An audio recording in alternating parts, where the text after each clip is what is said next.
plutôt, maintenant qu'on a fait le miel, on va parler du miel fou. Ouais. Comment tu l'appelles le miel fou? Parce que tout à l'heure, tu m'as cité le nom d'un philosophe. Ouais, Spinoza pour le miel. Ouais, t'as un autre nom de philosophe au miel fou, je suppose. Oui, Schopenhauer. Parce que Schopenhauer, il a dit une phrase très triste. Ah Il a oui? dit « Notre vie oscille comme un pendule, de la gauche vers la droite, de la souffrance à l'ennui. Souffrance de ce qu'on désire et qu'on n'a pas.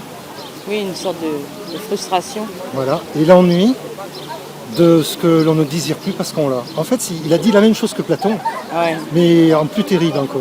Oui, c'est fataliste. Hein. Et le miel fou, quand on est dans le manque, en fait, c'est comme un petit peu la flamme de l'addiction, c'est-à-dire on est dans le manque d'une drogue, de quelque chose qu'on attend, mais qui chocolat, des cigarettes. Du chocolat ou des cigarettes. Et quand on est dans l'ennui, c'est qu'on ne désire plus rien ne nous attire. Le monde, à la limite, qui nous entoure n'a plus rien, n'a plus aucune importance. On n'attend plus rien, ni des autres, ni du monde. Et ça, c'est terrible, parce que même les autres, en fait, n'attendent plus rien de toi. Quoi. Ça fait penser un peu aux alcooliques qui ont besoin de boire un verre pour être bien. Mais tellement ils boivent, au bout d'un moment, ils sont même plus bien et ils sont tellement dépendants de cette addiction que quand ils l'ont pas, ils sont pas bien. Mais quand ils l'ont, ils sont pas mieux quand même. Oui. Donc souffrance du manque ou ennui de cette satiété, de cette saturation. Voilà, on est englué quoi. Ouais, complètement englué. Ouais. Tellement on se remplit de sucre entre guillemets, on a un goût amer dans la bouche, on se sent empâté, comme quand on a trop mangé en fait.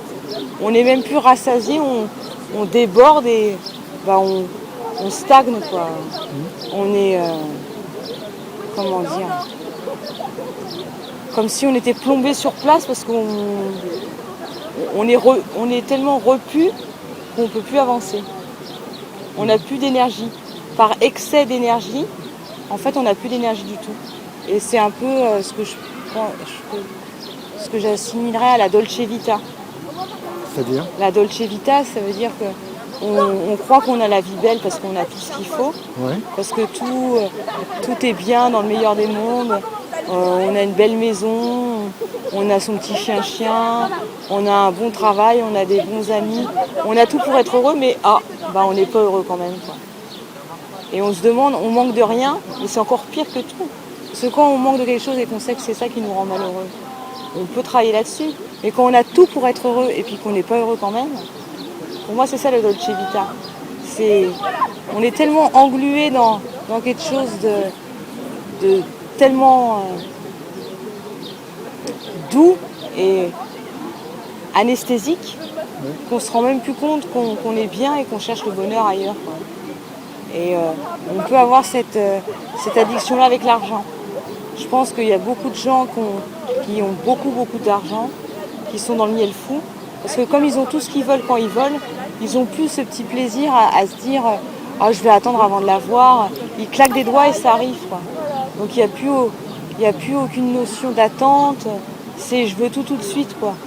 Et dans la vie actuellement, on vit ça au quotidien, on veut tout de suite, on veut le fromage et le dessert, on veut un bon travail où on ne travaille pas beaucoup et qui est bien payé, on veut un mec qui est beau mais qu'il ne trompe pas, on veut manger des barres de chocolat à fond et qui peut prendre 2 kilos sans faire de sport.